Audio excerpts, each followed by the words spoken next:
Okay, I think we can start. Thank you all so much for joining. We had about 60 people register for the webinar, so hopefully they will join us along the way. But we also have very limited time to talk about really important issues. And so I would just kick us off. So together with the OECHR office, we are putting together this webinar to see how we can prepare ourselves. Unfortunately, experience has taught us that Uganda tend to shut down the internet around elections. And this was the case in the last election in 2016, we saw same. And so I think it's important for us to prepare ourselves for a worst case scenario, in the sense that is it going to be a complete shutdown? Is it going to be social media shutdown? Whichever it is, how prepared would you be on the ground to be able to still continue work, continue documenting human rights abuses, and also raising awareness about happenings around the elections? And so we thought this time around, we can begin the conversation around what kind of tools you would need to bypass any form of disruption. And then I think from what we've learned, even in recent, with the recent example in Tanzania, we can never prepare enough. And so I think this is very timely for us to see what kind of tools would work in the event of disruptions in Uganda. So we put this webinar together to start brainstorming along these lines. And then also after the webinar, we would be doing some advocacy in that regard to see how we can pressure the Ugandan government to keep it on this time around, or change the narrative in the country. And either way, also have people equipped with the resources and tools. So I just want to say thank you to Juliet and Aisha, as well as Andrew, for accepting to facilitate the various sessions. We'll be looking at what's the shutdown history in Uganda, which will be facilitated by Juliet, and then what options people would have if the internet is shut down. And Aisha would be taking us through the SMS Without Borders tool. And then Gole would also come in to highlight what kind of precautions we need to take when we're trying to circumvent or come back online during shutdowns. So I want to, Yusuke, if you want to make a few remarks before we go on, but just to note that this, we want to record the webinar for those who would not be able to join us. And then if everything is also okay, and if people are fine, we can also upload the training session on the website on YouTube so that people can rewatch. But of course, we need to take precaution with regards to safety and all that. So we can always just share the recording privately if that is the best way. All right, so many of you are familiar with the Keep It On Election Watch initiative. And this initiative enabled us to prepare ahead of elections and to engage with various stakeholders. And so this webinar is organized under the Keep It On Election Watch initiative.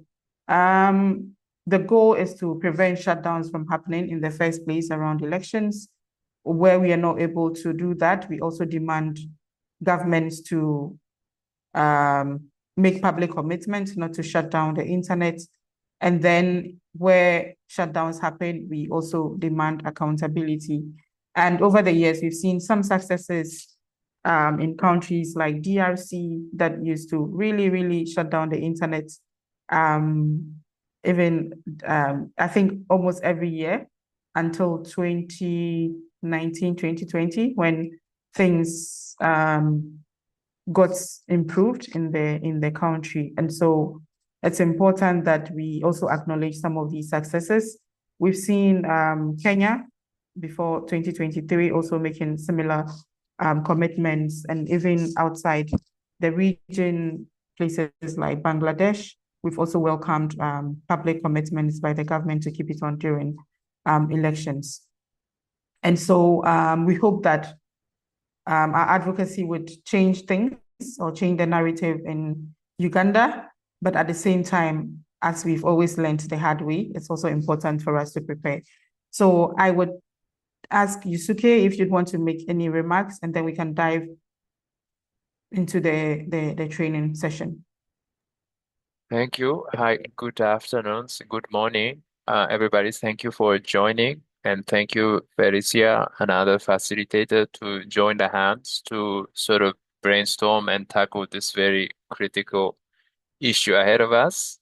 I mean, from our office, I just want to say, I mean, we've been keep monitoring the situations ahead of elections keenly and with support of some of the partners. And we want to use this opportunity to kind of better inform about the internet environments in the countries, and then also the potential, the network shutdowns or disruptions, as well as better equipped how to navigate this difficult period ahead of us. So, I mean, we are very much keen to exchanging the insights with all the participants, and then gain the lesson learned, so then we can have a better sort of plan how to adjust our monitoring plans, yeah, throughout the elections and beyond. Yeah, thank you so much. Yeah. Thank you so much, Yusuke, and thank you for collaborating with us to organize this webinar. All right, so Juliet, I would just hand over to you. You have 20 minutes to take us through what the history or the trends of shutdowns look like in Uganda over the years. So over to you.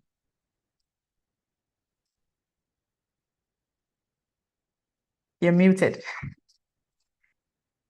Thank you very much, Yusuke and Felicia, and good day to everybody who has joined us in this discussion. And it's great to see the profile of people who have joined. I really encourage us to share insights. We have all been through this, those of us who are in Uganda. We all have an experience to share. So please do make your contributions in the chat function, point out experiences, point out whatever information you may have, so that we can have a rich time together in this discussion, but also a rich portal of information to take out of here today. So once again, thank you very much for joining. Let me just share my screen. Just a second.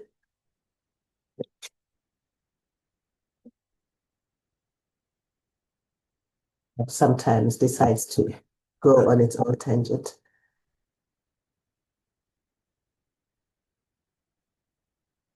I have my screen on stage. Yeah, we can see your slides.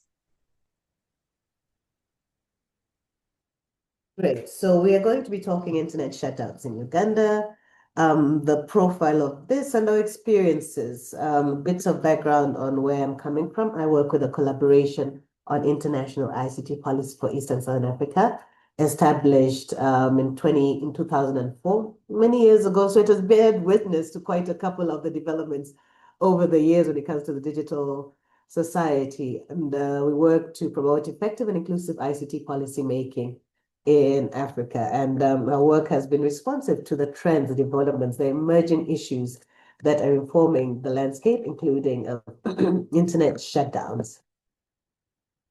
So ultimately, we work to promote inclusive and effective ICT use. We look at this from the lens of democratic participation, gender rights, data governance, the inclusion of persons with disabilities. All these are communities that are affected when the internet is shut down. The economic communities also, society is also affected. Government is affected by shutdown. So we try to see, what does this mean for improved governance and livelihoods in a country like Uganda, in countries and in other countries beyond our borders. Now, our work over the years has led us to reach the conclusion that there are 5 key dimensions of internet shutdowns in Africa. This is a study that we did a few years ago. There have been some evolutions, some shifts based on how technology has evolved, but nonetheless, there are fundamentals that have stayed the same, and that internet disruptions are the preserve of Africa's authoritarian states. This is a practice we've seen even in recent times. No need to mention some of the countries, but where we see the need to hold on to power, we see the presence of internet shutdowns. Longevity in power also sees a high propensity to order shutdowns. There's a big disconnect with some of our leaders in the continent who are 80 years and upwards, running countries with a population of 17 years and under. Very big disconnect, yet a need to retain power, a need to hold on to that. And some of the tools used, or rather employed, to maintain power is disruptions to digital connections. Another issue that is often not spoken about is the impact of internet shutdowns long after the fact has happened. There are consequences, there are repercussions at a national level through to a personal level. These are all felt.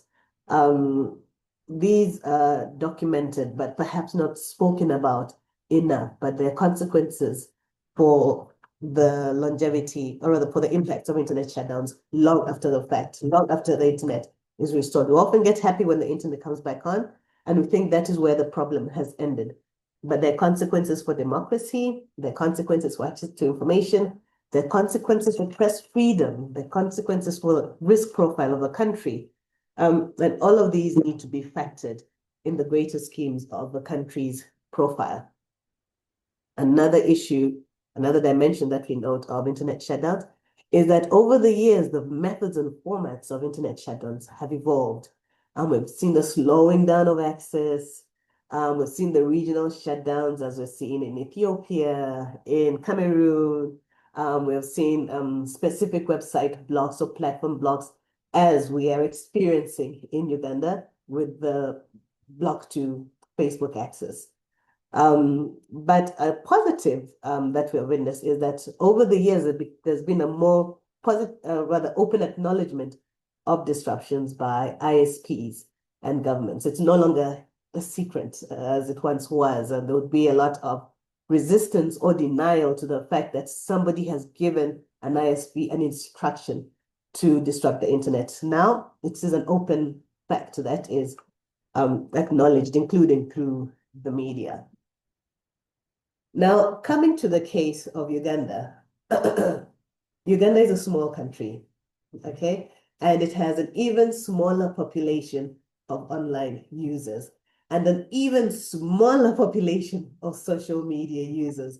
Yet, we see that a lot of the consequences of internet shutdowns are as a result of online engagement in social media spaces.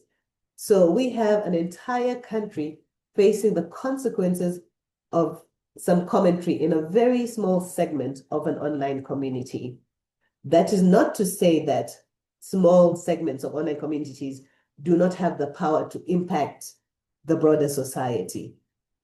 There is the impact for that. However, are internet shutdowns a necessary and proportionate action to take? That is a question we need to be having, and that is the debate that we need to be having when we talk about internet shutdowns in Uganda and in Africa at large. Because when we talk internet shutdowns in some instances, we are also factoring in mobile money transactions being blocked.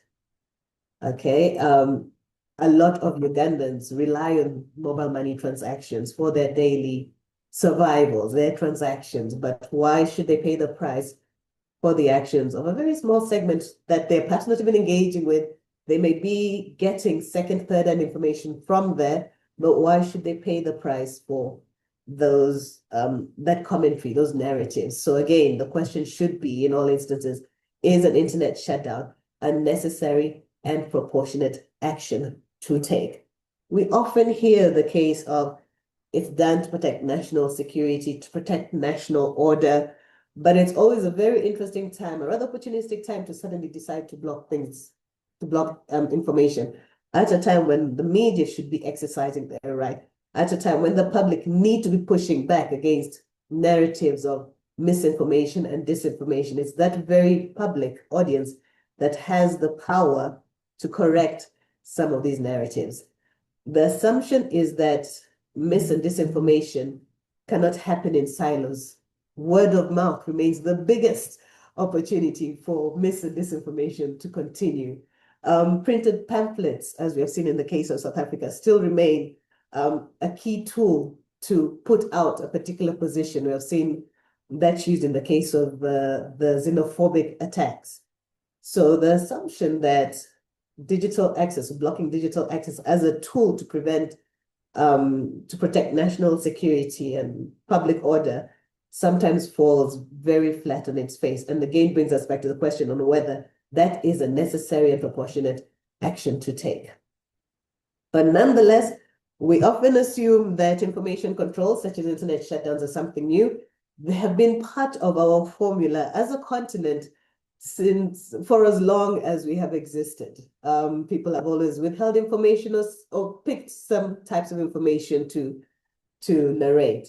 We saw this during the pre-colonial era, through to colonial era, through to the shift in power, and again, different eras in power structures simply taking on what was there previously.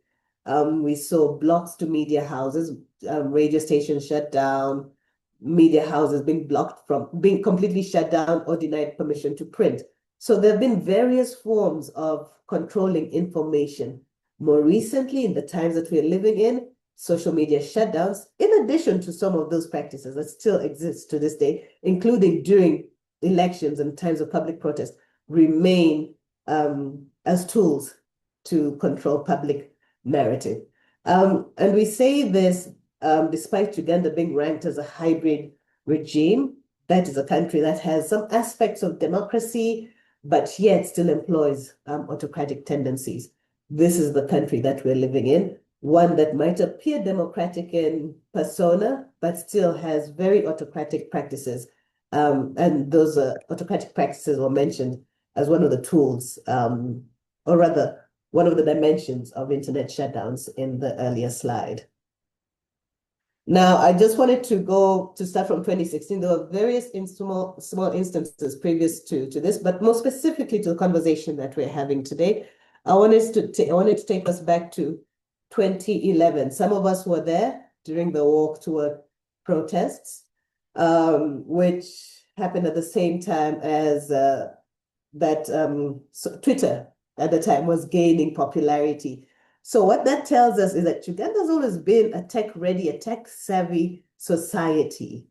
This was in the wake of the Arab Spring, so there was an excitement about the potential of social media. There was also an anxiety from the state about the potential of social media, because it was during this time that we also saw the flurry of laws meant to control online narratives also emerge. But in the context of this discussion, in 2011, that's where we started seeing some of the characteristics of information controls emerging. We had the social media, Twitter at the time, was blocked. And the UCC, the Uganda Communications Commission, vehemently denied any involvement. But this instruction could obviously have not come from anywhere. With the UCC denial, of course, telecommunications companies were not clear on what to say. Should we admit? Should we not? What does admitting mean for our contractual obligations to the state? And that is their primary obligation too. The entity rather that they have a primary obligation to. So very, very clear lines of uncertainty. Fast forward to 5 years later, and more activity on social media, a whole lot more engagement, and the general excitement, not only in Uganda, but beyond the borders. as we watched 2016 elections unfold. So the first time we're having a presidential debate, so excitement is all around. Perfect opportunity for everybody to talk about. And indeed, people spoke, people engaged, people are excited. I personally was standing in voters' line, getting ready to vote, and the phone went off. So I was among the people in the crowd hitting our phones to see if it's something with the phone or if we're actually being shut down. But we were actually shut down that day. So our first official taste of social media blackout during such a critical moment in the country's history. But at the same time, there was an interest in virtual private networks, which many by the thousands tuned into. Some tuned into very fake products and paid the price there. Others tuned into very legitimate products and exercise their right to continue expressing an opinion, continue pushing exercising their right to access information, but also correcting some of the narratives that were out there. This might not be, the next point I have there, might not be directly linked to a shutdown, but it was a form of an information control, and that was the social media tax that was introduced on June 1st. It was a very painful tax to pay because you felt it every time. You really, there was no way that you could access social media without literally having the experience of typing in your codes, your mobile money transaction to get access to that platform. So I added that there as a recognition of another way in which an information control was employed. Fast forward to January 2021, our most recent elections. But it seemed that at the time that it was expected. The popular narrative was, I am ready, I've got my virtual private network ready, my VPN, I've got multiple ways of staying online, I've got multiple VPNs, I'm going to stay online. And well, we did it. Social media was shut down and eventually the entire internet was blocked as well. The interesting case about 2021 was now the tension between the government and Uganda and platforms, as at this point, disinformation had now become part of the dominant narrative when we're talking about the digital society. So while platforms like Facebook and Twitter said that there is a lot of coordinated inauthentic behavior in online spaces and took down accounts associated with that, the accounts that they took down were primarily those accounts associated with the ruling party. And the ruling party argued that there are exactly just almost as many accounts from the opposition party doing exactly the same thing, spewing disinformation, spewing hate speech, spewing what's called deepfakes. Why are they not being taken down? So that tension became very real for Uganda. And it's a very specific case, but not many other countries have experienced this tension on such a level. So that tension remained present to this day. Facebook remains blocked in the country. Okay, but that is perhaps gearing us up for what we may have to expect come next month when we head to the elections. So going back to the social media tax, the social media tax was eventually dropped. However, it was replaced by an excise duty tax. So I mentioned this already in my earlier slide when I spoke about the acknowledgement of shutdowns by the national regulator, which is a positive step. Once we're coming from a time, as you can see, from complete denial, complete uncertainty, to the acknowledgement that this is what we have done, to the acknowledgement that, yes, there is a tension between the government and platforms, and we're not sure how to navigate that.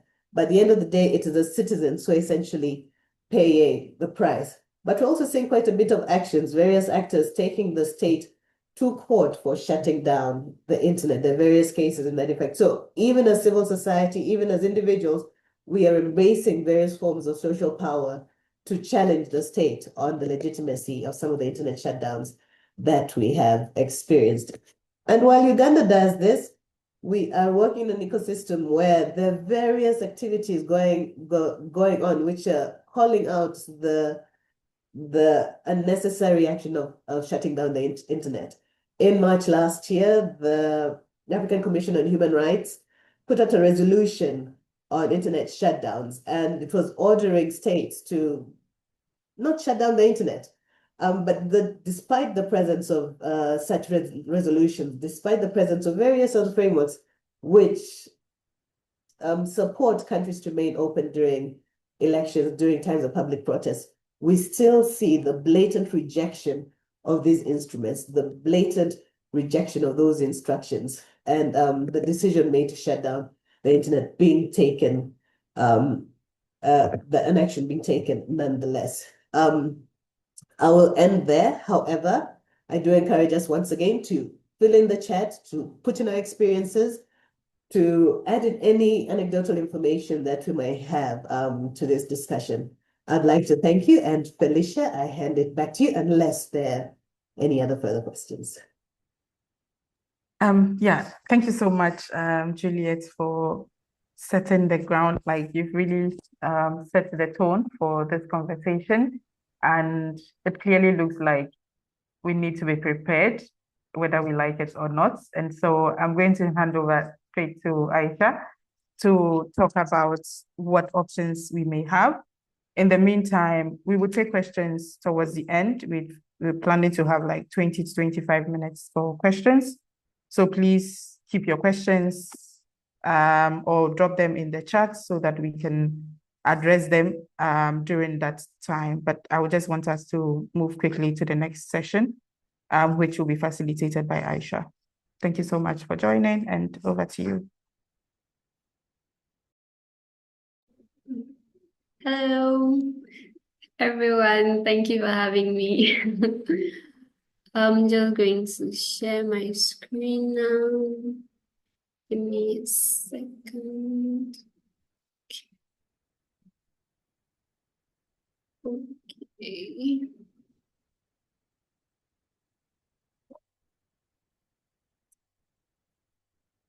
Wait, can everyone see my screen? Yes, we can see your screen. Okay, great. So thank you for having me. I'm going to talk about what SMS Without Borders is doing. I'm Aisha Musa. I'm the community manager for the SMS Without Borders project. So I'm just going to give you a rundown of what SMS Without Borders is. Okay, so the SMS Without Borders is an open source project that deals with developing communication tools that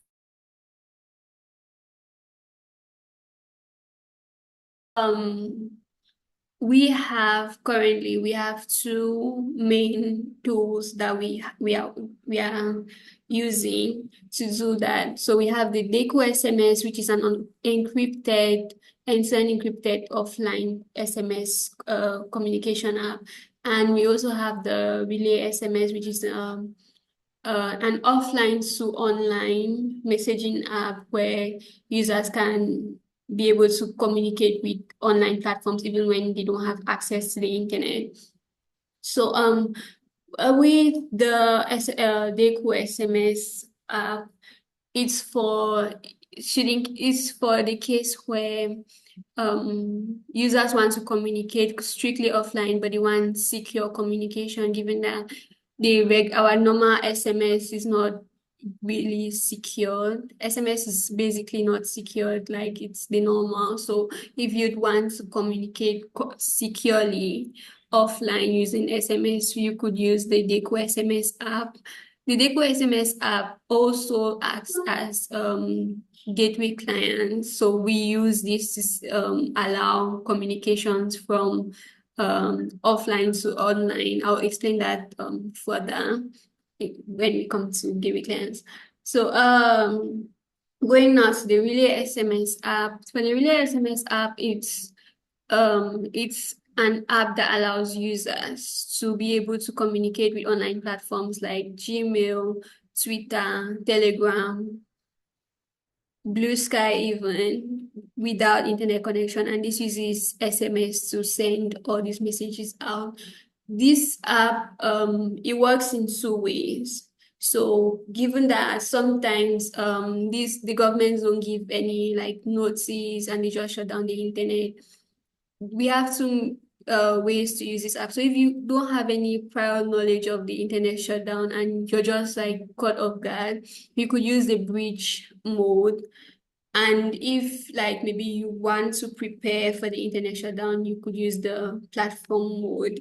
For the bridge mode, say for example, you just wake up and you don't have any internet connection and you happen to have the app and you've not prepared anything, you've not set up or saved anything, you could still use the app. There's like just as soon as you open it, there's a compose button. You could just use that to send out an email where you can, if you want to let people know you're offline or like just precautionary measures, like just putting information out there. So how this works is it creates an alias email for the user and it uses a user's phone number, and you can use this option to send out an email. The benefits with this option is if you send out an email using the bridge mode, you can if your respondent replies to your email, you would get that response by SMS. So that response will also depend on like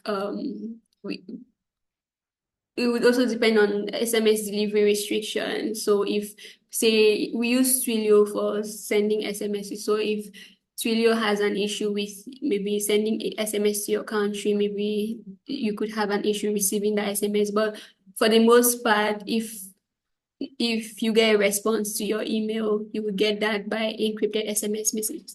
So another benefit with this is we have a new feature on this. So you can also share images.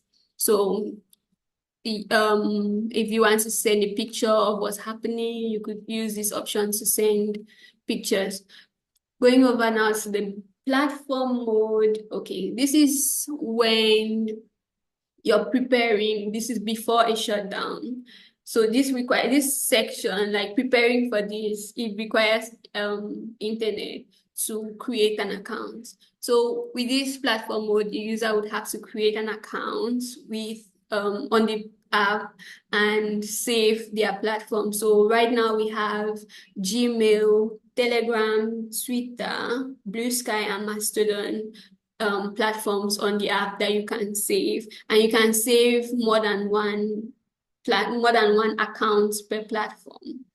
So with this mode, right, you will not be able to get responses from your messages. You can just only send.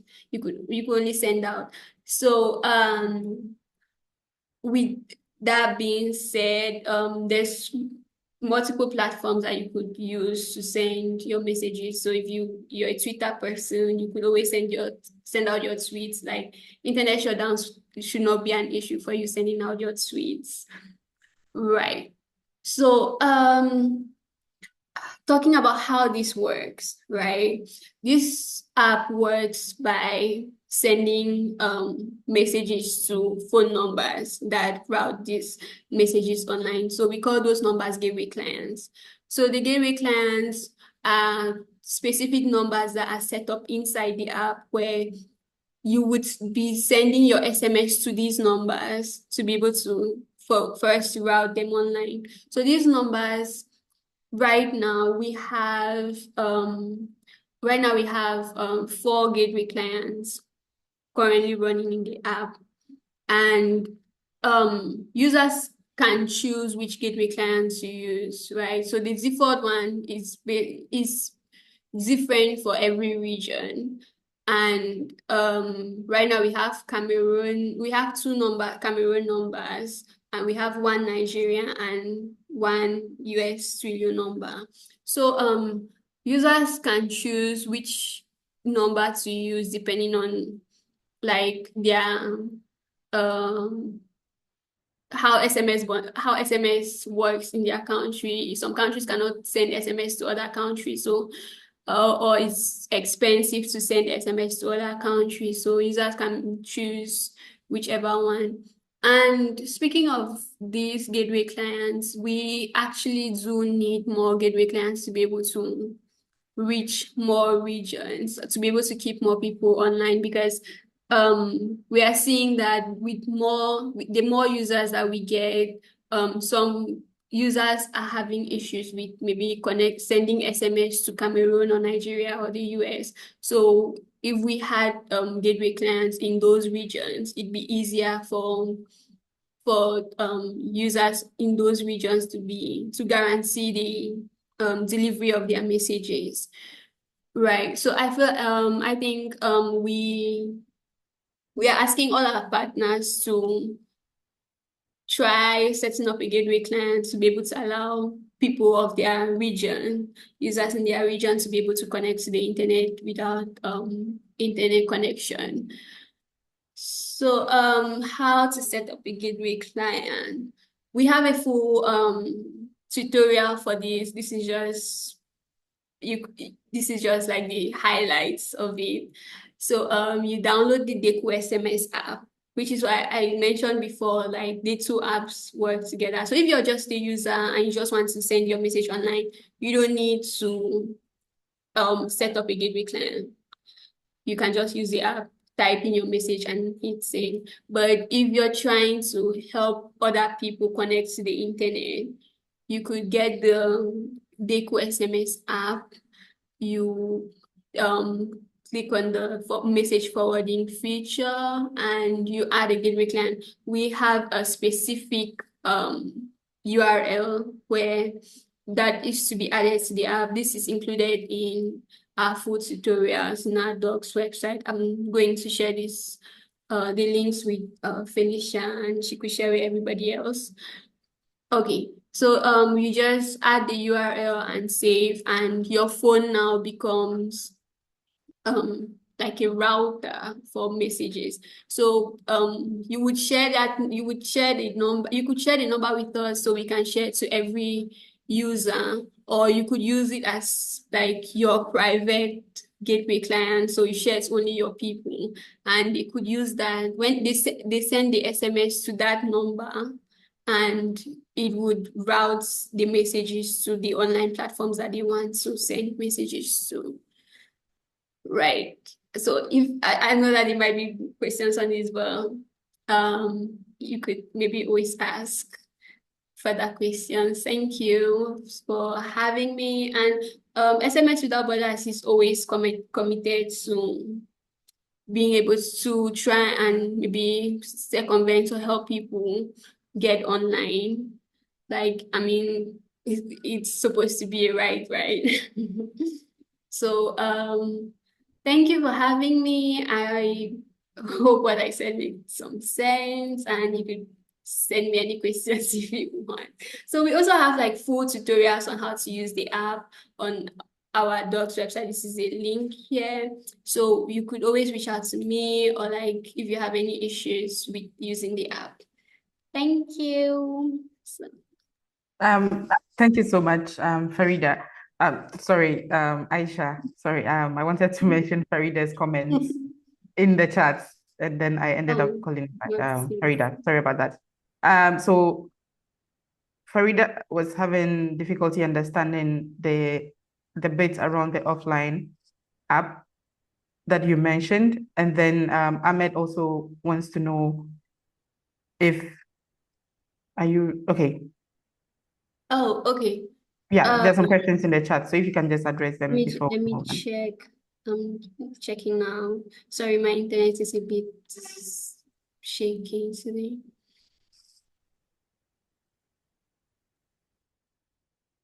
Okay. So the app for messaging while offline is the Deku SMS. It's an Android app, so it's only for Android users. Sorry, iOS, but the reason why it's only for Android users is because iOS does not let their users use any other app as their default messaging app. So that only applies for Android users. It's on the Play Store and it's also on the, you can also download from the website or F-Droid. So Deku wants to be in default. Yes, you can use it. Deku can be your default messaging app on your phone. If you're using it as your default messaging app on your phone. If you want to have a secure communication, once you open the chat, you would click on secure chat, and you would start a handshake to secure your communication with that person, right? So you intentionally have to secure the chat, and it has to be your default messaging app. Yes. Okay. I'm able to get really back on. Yeah. Deku SMS is not on the App Store. Sorry, it's only for Android users.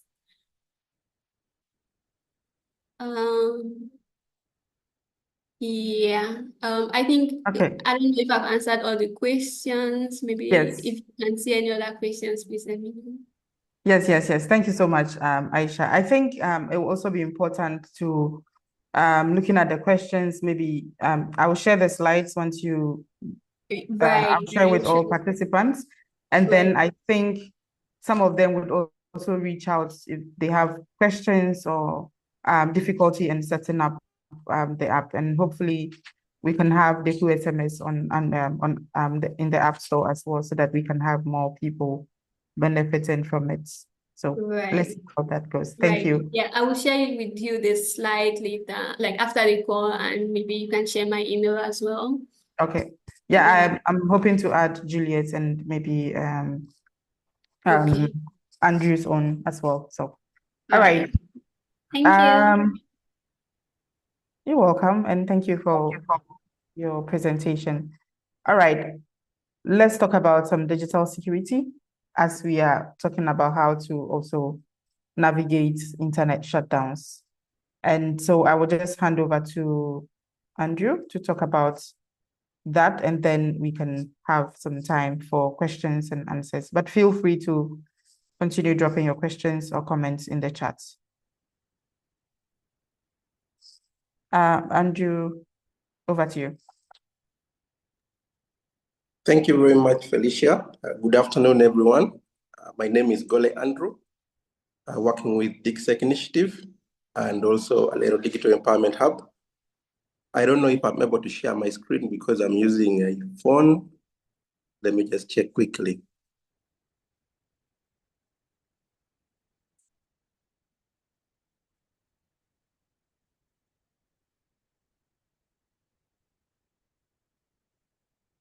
I'm not sure I'm able to do that, but I have just 5 slides. I don't know if I can maybe share. Kenneth, did you give Andrew access to share his screen? Yes, he does, but it's impossible. Okay, it's not. Yeah. Okay. Can you speak without the slides, or do you want to share? Yeah, I can speak without them because it's just 5 slides. Okay. Yeah. All right, thank you. So once again, my name is Gole Andrew, and I will be talking briefly about some of the digital security safety tips that we can put in place to access the internet during an internet shutdown. First and foremost, I want to emphasize that depending on the type of the internet shutdown, the options are a little bit limited.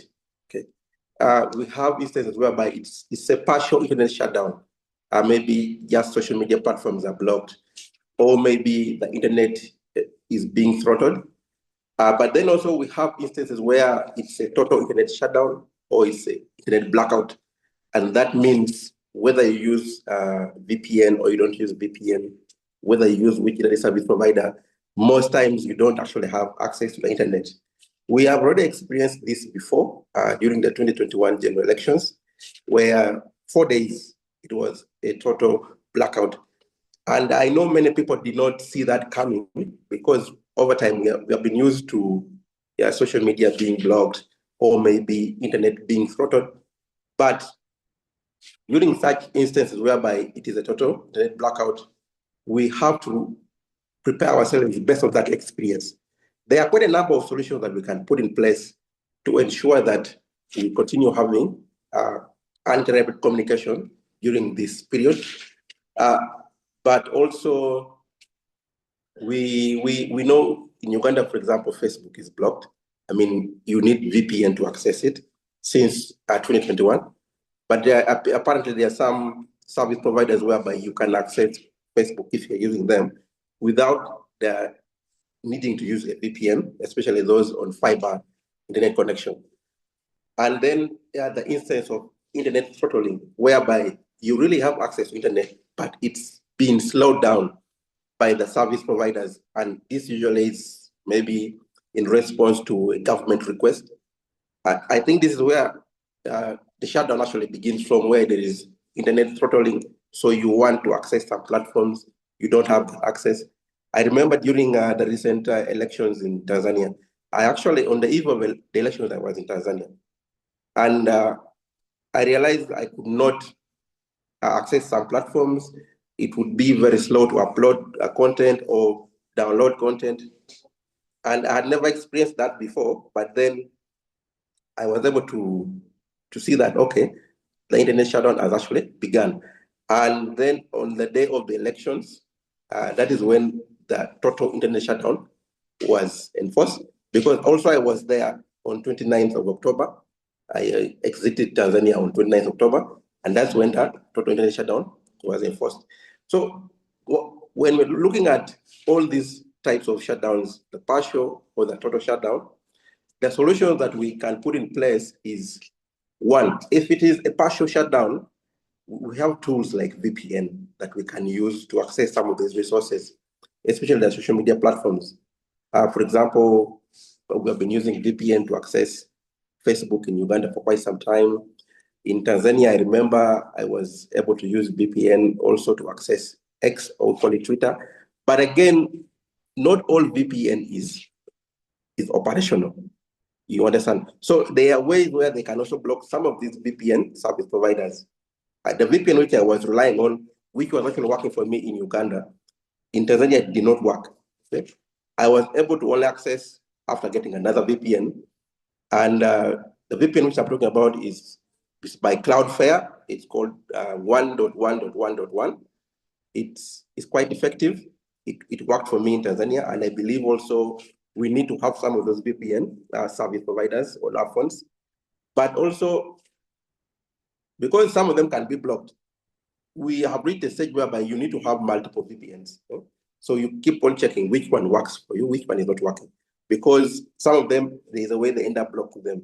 I personally used to use a Siphon VPN, but that one for some time I no longer would work, until right now what I'm using is the one? The 1.1.1.1 by Cloudflare. But then also we have browsers like Tor browser that we can use. This is like a self-contained browser which comes with some of these protocols, which enables you to access the internet safely and securely. And also, if, again, remember we're talking about partial shutdown. Okay? So the only downside maybe would be it's a little bit slow in response because the internet traffic is routed across multiple servers before you being able to access the resource. And then also, now in the instance of a total shutdown, like what we have experienced before, we need to prepare ourselves and download some of the online content that we have. I know many of us rely on online backup. Our documents, we do a lot of collaboration online, and most time we don't even have local copies on our devices. But I think during these upcoming elections, as organizations and even individuals, we have to put in place local backups for our files. This is important in a way that you can at least continue doing your work without failing to get access to the resource when it's online. Because I remember the last shutdown, it took everyone unaware, and if you had something that you wanted online, you could not do it. I remember at that time I had a proposal which I was meant to send on that day, and I did not send it. I can assure you I didn't send it. The only option which I had was to travel to Busia across the border, which it was not practical at the time. You understand? So that means we need to put in place those measures like having offline data backup, local copies of our files that we are able to use during the time of the blackout. And then there are options which we have been exploring to ensure that we can have uninterrupted communication. And one of them is using mesh network. Now, what a mesh network does is it is able to connect multiple devices on a local connection. So it does not rely on the internet. It just relies on a mesh network, whereby if multiple people in a certain location are connected to the same network, it could even be like Wi-Fi, then they are able to communicate. This is very important because then we are able to continue collaborating, especially this applies for organizations with multiple branches of the offices in different places. But then also like people who are working in a same complex, they are able to communicate without the need for the internet. And one of the tools that you can actually use with a mesh network is called Bridgify. I'm actually going to type it here. For it, it relies on the Bluetooth or Wi-Fi protocol. So if you have multiple devices connected to the same Bluetooth network, they are able to communicate and send messages without relying on internet. And then also having the alternative communication channels. Okay, so many of us are so reliant on the internet that without it, we lose sense of direction. And yet we also have the other traditional methods of communication, like using the SMS, using the phone calls. So we still have to have them in mind, because when it is a total internet shutdown, it's like taking us back to the Stone Age. So we need to go back to the methods which we used to use before the internet connection. So having that in mind is very important so that we can continue having that uninterrupted communication. Then I already mentioned about downloading multiple VPNs. But then also our devices, we are able to either get applications from the App Store or getting applications using what we call side-loading apps. Now, we need to know how to do that, because now if you only rely on the App Store, that means when there is a total internet shutdown, you can't get any apps. Even some of the apps that we are recommending, you will not be in position to get them because it will need internet access. However, if you know how to do side loading is just going to your device and turning it on. Although they say it is it's a security vulnerability, but when the worst comes to the worst, we must rely on some of these solutions. Not all the applications that you side load on your phone are vulnerable. Like not all of them are affected by malware. Some of them are actually safe, just that it's an option to be able to install them without relying on the internet. And you can do this very easily on Android phones. Apple, I have never personally done that, but I think it's a little bit possible as well. See, but on Android devices, it's a bit easier to sideload applications. I don't know if maybe there are any questions, but briefly, that's what I wanted to share. But we are still exploring options, because I know we have like about a month to the elections, and we are already trying to look at which other alternatives can work for us. Already, for example, I am based in a grassroots location in northern Uganda. So we are trying to be able to create a mesh network which can enable us to communicate with people who are in the city. And we hope that maybe it's able to work for us, so that if we can ensure that a device or devices in northern Uganda are able to communicate with devices in central Uganda, in Kampala, without the need of the internet, then we could just expand the access, so that by the time the elections period comes and maybe unfortunately the internet is shut down, we are able to communicate. Thank you so much. Yeah, thank you so much, Gole, for the presentation and the options you've shared. I think you had mentioned you would share the link to I'm actually just sending it now. Yeah. So please do so. And then I don't know how feasible satellite connectivity as an option would be in Uganda, if you can speak to that before we open up for more questions. Yeah, thank you very much about bringing the issue of the satellite internet. Actually, during a total internet shutdown, one of the only ways you can communicate is by using satellite internet, because unlike the traditional ISP service providers, which rely on ground point-to-point connections, it relies on the satellites. However, we know that there's Starlink. It's very efficient. It works especially during such scenarios, but they need to get licenses before being granted permission to operate in a particular country. I know their representatives have applied in Uganda to operate, and actually they met the president some months back. However, and up to now, it is not yet. They've already been given the green light. So that also clearly shows you what the government knows, that it's hard for them to control satellite internet. Okay? So they will try to delay that license as long as they can, because, I mean, for obvious reasons. Because once we are able to use Starlink internet, then, I mean, during a shutdown, we would continue having access to the internet. So satellite works very well, but for it to be given the operation in a country, they have to apply for the license. And actually for Uganda, they have to officially comply with the Ugandan regulations, which means, in a nutshell, if we want you to shut it down, shut it down.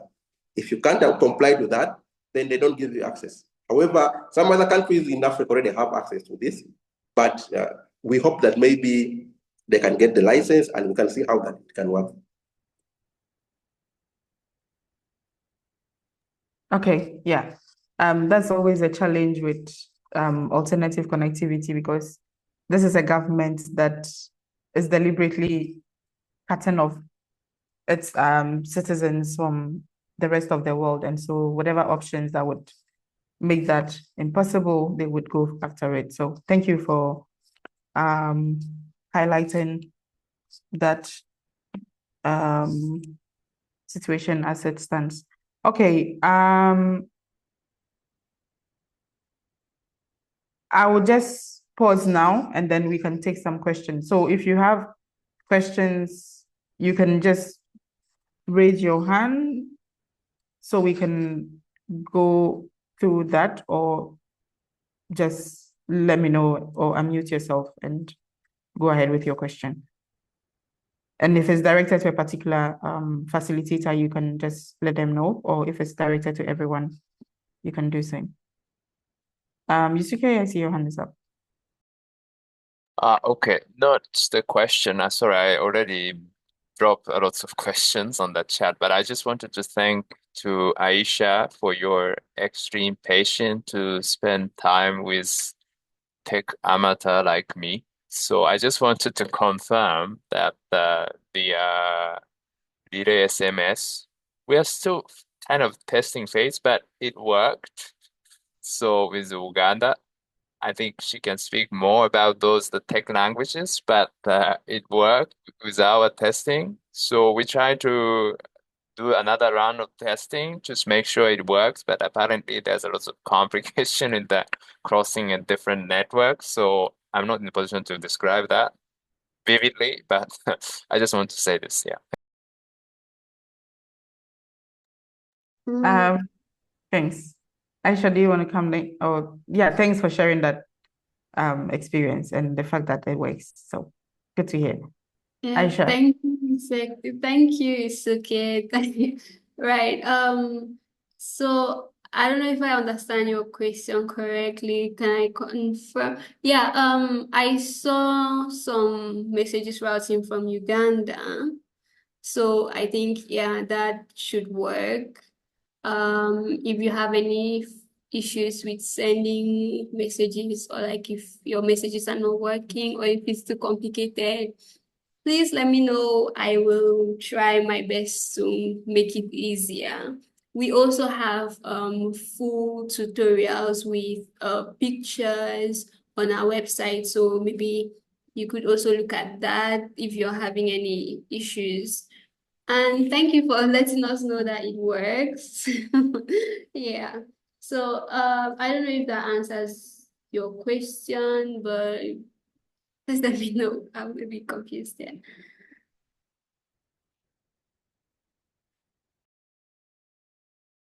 No, sorry. Yeah, no, it was not the question. I just want to thank you. And I would appreciate if you just get back to me about how to create the gateways in the Kenya, because I think the same, I don't know, technical problems still seems remain. I mean, as far as I can tell from my screen, I mean from my phone. Yeah, over.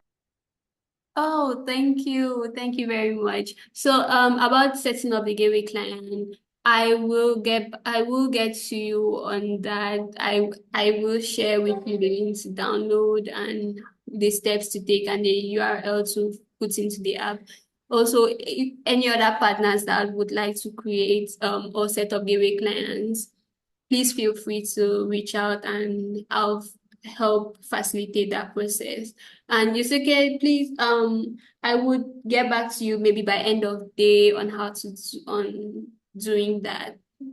Thank you. We are still awaiting some updates on the Deku app, so you'd be able to use it easier with your phone.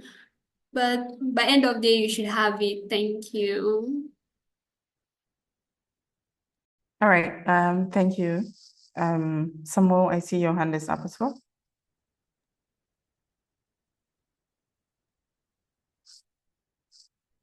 Did it disappear? Or was a mistake? Okay. Any other questions or comments, suggestions with regards to what would work, what tactics you've used before in navigating shutdowns, or any advice you'd want to give?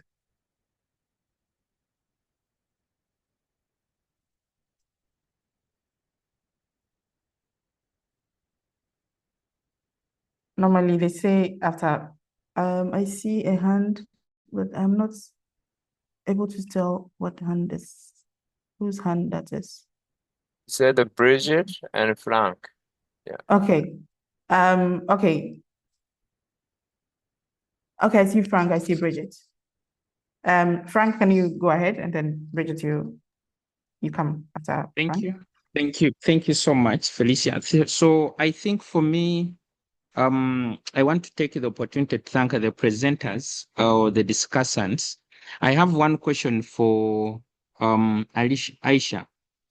And have you used this mobile application for low profile or community people? For example, have you trained like a pool of people that have used this mobile application, and have you done something like an evaluation to find out the extent to which it was used during an election internet shutdown, either in Uganda or any other country? Okay, thank you, Frank, for your question. Yeah, we did some trainings ahead of the elections in Senegal with community organizations, but turns out they did not actually shut down the internet there during that time. So yeah, but they did understand. We got some feedback from them on their concerns on how to use the app. We also saw, like during the last elections in Tanzania, we saw a lot of usage from that area. And also there was like recently, just this last elections last month in Cameroon and Tanzania, we did some trainings and we saw some usage from those countries. Like there was a really a peak with downloads and message sendings using the app. I don't know if that answers your question. Yeah, it does. Thank you. Thank you so much. Thank you. All right. Thanks. Bridget. Yeah, thanks, Felicia. My question is for Andrew and anyone else who could answer this. But Andrew, you mentioned that the last time there was a disruption, you went across the border to Busia so that you were able to access the internet in Kenya. So I'm just wondering, does this remain an option, especially given some of the challenges we've seen across the East African community? With regard to transnational regression and them kind of working in concert to to arrest people for each other, for lack of a better term. So do you think this remains an option at all? Is this something that people can explore safely?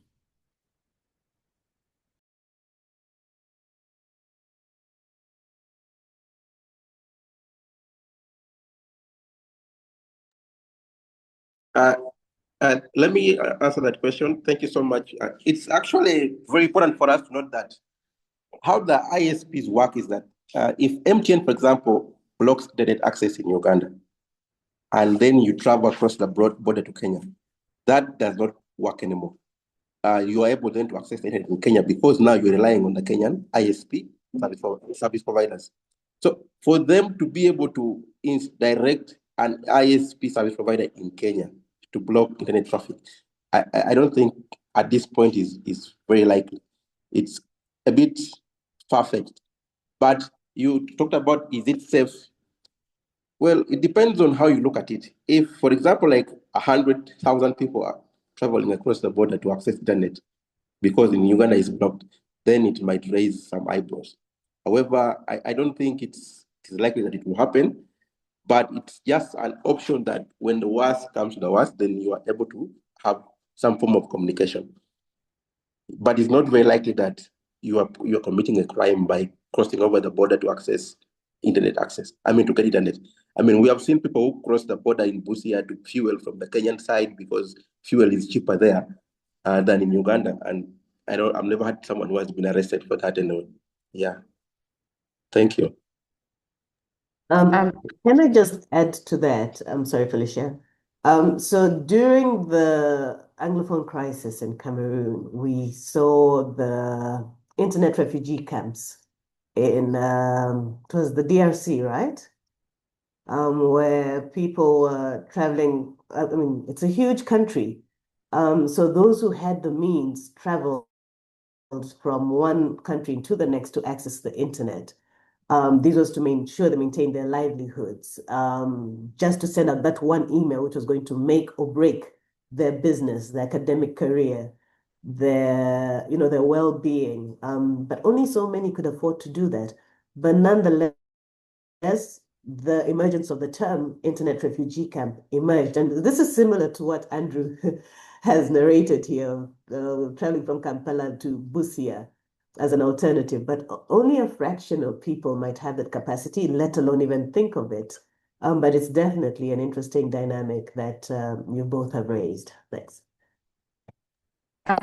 Yeah, I just wanted to add on to also say that in terms of maybe how safe, it depends on what is triggering the shutdown. And in terms of conflicts, it's very dangerous for people that will be moving to access the internet across the border just for obvious reasons. So it also means that you need to also analyze the situation to be able to decide if it's safe. But I think we've also seen examples in Congo, Brazzaville, not DRC, where people also moved across the border to access the internet during the last elections when the internet was shut down. All right, Samuel? Good afternoon, everyone. Am I audible now? My question goes to Juliet and Andrew. Now, I don't know, the anxiety that we have in Uganda when it comes to internet shutdowns, especially leading to elections, everyone in Uganda can tell. So in our small circles, we talking about how can we go about this, like how can we circumvent these shutdowns? And someone brought the idea of us having UTL numbers, Uganda Telecommunication, I don't know, something. For guys in Uganda know that this is an internet service provider, which is like 98% owned by the government. And guys were saying that, when they are delaying these results during elections, actually they use this. So Juliet, have you guys tried to see, have you guys tested and actually confirmed that UTL internet is actually always on when the rest of the service providers have been shut down? Is it a doable thing? Has it been? Can one go with that? If so, can we buy now UTL lines and see if we can circumvent the shutdowns? And then Andrew, still in these circles of how we can, circumvent the shutdowns of the internet during the period we are heading to. Someone was telling us that when it comes to satellite internet, like Starlink, you can actually register it in Kenya and have it here. That, when the rest of the IPSs are down, are blocked, you can actually, because your address is now registered in Kenya, that you can stay online. How is that? Thank you.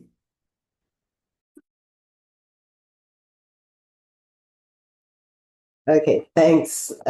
Thanks for those questions, Samuel. And of course, it would only be Samuel Banada asking those types of questions, but great questions nonetheless. So the question is, does the national telecommunications operator remain accessible while private networks are shut down? Well, the networks still have to operate. The country still has to remain with some kind of accessibility. What network they decide to use, I cannot make any commentary on that. But it's definitely an interesting research area and something definitely wide open for the commentary. Whether an outside person can tap into it, it's unknown. So I can't speak with authority to that. But indeed, some form of access remains accessible. Flights still continue. There still remains, information moving between the different electoral stations. So perhaps, technology has evolved. If you really want to block people out, you can do it in a myriad of ways, like I pointed out in my presentation. So there must be some sophisticated way in which it's being done.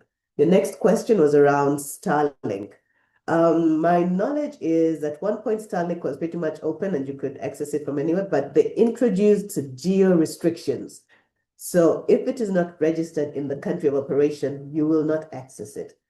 Even if you're in Kenya, they placed very clear geo restrictions as some of the obligations to the state. They are a business at the end of the day. That decision was met with quite a bit of interest, but we are yet to see how it will play out, especially in the African context, in coming months and years. Thank you. Yusuke's hand is up.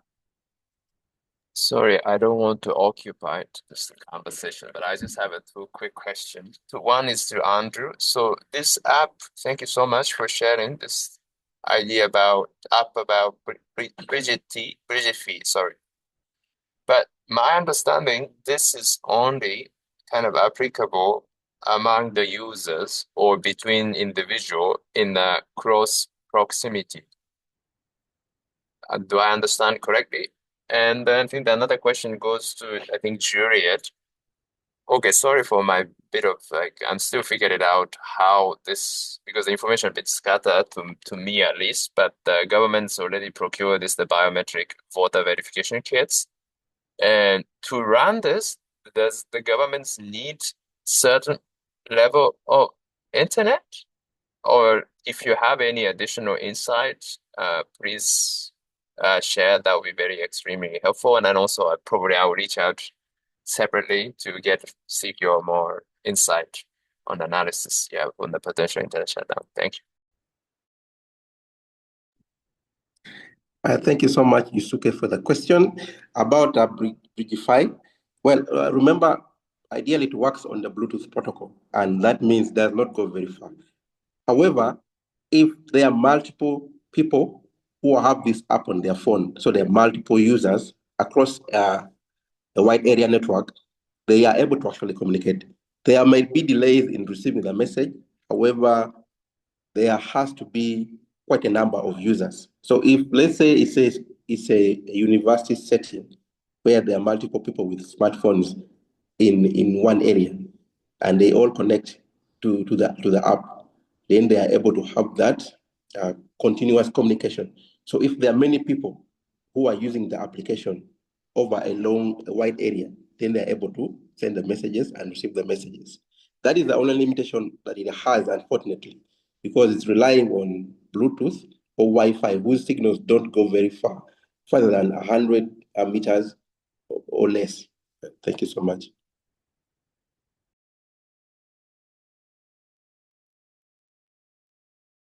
Thanks. Yes, okay. The question around biometric systems during election times, that is actually a very fascinating area.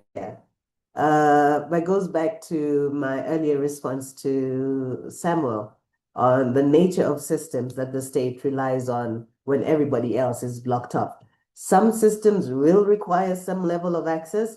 Others may have some kind of intra-network or some technical language might be applicable there. But it really depends on how they are built, the extent of reliance they require to a live internet access, or whether they get updated only when internet is reinstalled. So it really depends on the architecture of the tool or the system that has been built. Again, a very good area to explore further, especially as we go deeper into this whole digital public infrastructure framework, which, like you pointed out, requires quite a bit of reliance on internet access, on live systems. So yeah, you have definitely raised an area of homework for us. Thanks.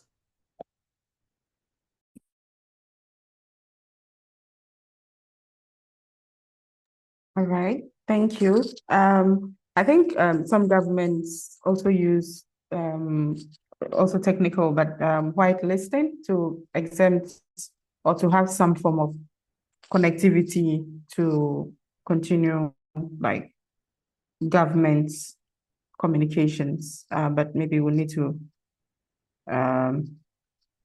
yeah, okay. All right, any other questions, comments? I see people are writing stuff in the chat. I think one thing we didn't mention is also the use of eSIMs, which has become quite useful in bypassing shutdowns. So that could also be an option to get an eSIM from somewhere else that you could use, but might not be so feasible, and we're still trying to see how that has worked in other places. Okay. Any other comments, questions, contributions?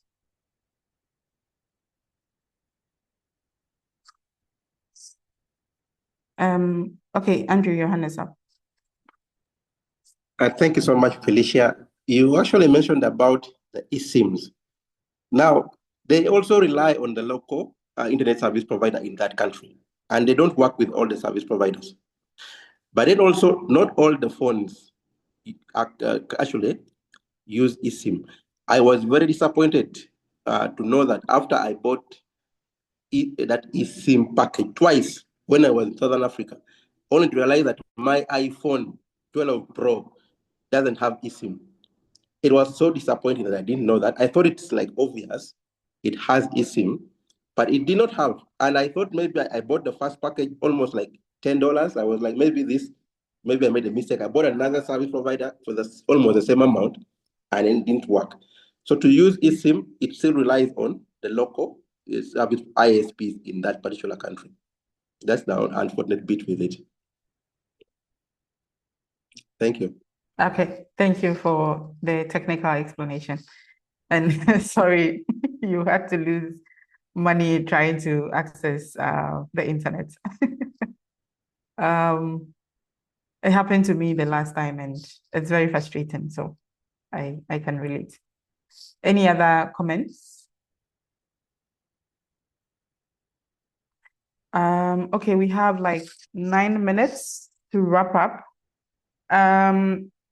So as I indicated in the opening, this is just one of the steps we are taking to strengthen our advocacy and push back against shutdowns in Uganda. So you'll get a follow-up email with the slides that were used for this presentation. Please feel free to reach out to facilitators if you have questions or you want follow-up explanation or information, or you can reach out to me as well to provide you with any more information that you may need. And then I would send a separate email with regards to what advocacy options we can explore to push back against shutdowns. At this point, I feel engaging the Ugandan government doesn't make sense. And so we could explore which partners or stakeholders we can go through to pressure the government to uphold people's rights in the country. So is it the FOC? Is it the ACHPR? Is it the UN? We could have conversations around that and decide on which of these stakeholders we need to have to engage with to maybe share our concerns as the elections draw closer. And bearing in mind that the elections will be happening second week in January, when we are just coming back from the holidays, it means that we have to, and that has always been the strategy, we have to plan and at least lock things before the Christmas holidays. And then once we are back, we finalize and then we can start publicizing and disseminating whatever outputs we've put together. So please expect that email, and we'll look forward to working with you all from drafting the open letter that we'll send to these stakeholders, and also feel free to share your suggestions on how to strengthen our advocacy this time around. All right. Once again, thank you for joining. Thank you so much to our facilitators for sharing their expertise and knowledge with us. And we hope that you learned something new, or you've made a connection on the call, or you've made a new friend or contact. And hopefully come January, we'll be able to say that this webinar was useful and this webinar made you continue your communications with your loved ones and your family in the event that the government shuts down the internet. Yeah, feel free to reach out anytime. We appreciate all of you. For those that are not part of the Keep It On Coalition, it's open for civil society organizations that want to join this fight. So feel free to reach out in that regard. And then to let you appreciate yourselves, the coalition would turn, or the campaign would turn 10 years next year, which seems like a very long time since we started fighting internet shutdowns. So keep an eye out, and we would be in touch with more information about how to celebrate this feat. Thank you all, and have a lovely rest of the day, and we'll be in touch. Thank you. Thank you very much. Thank you, Felicia. Thank you, everyone. Welcome, Have a lovely Felicia. day. You moderated so Juliet. beautifully. Thank you.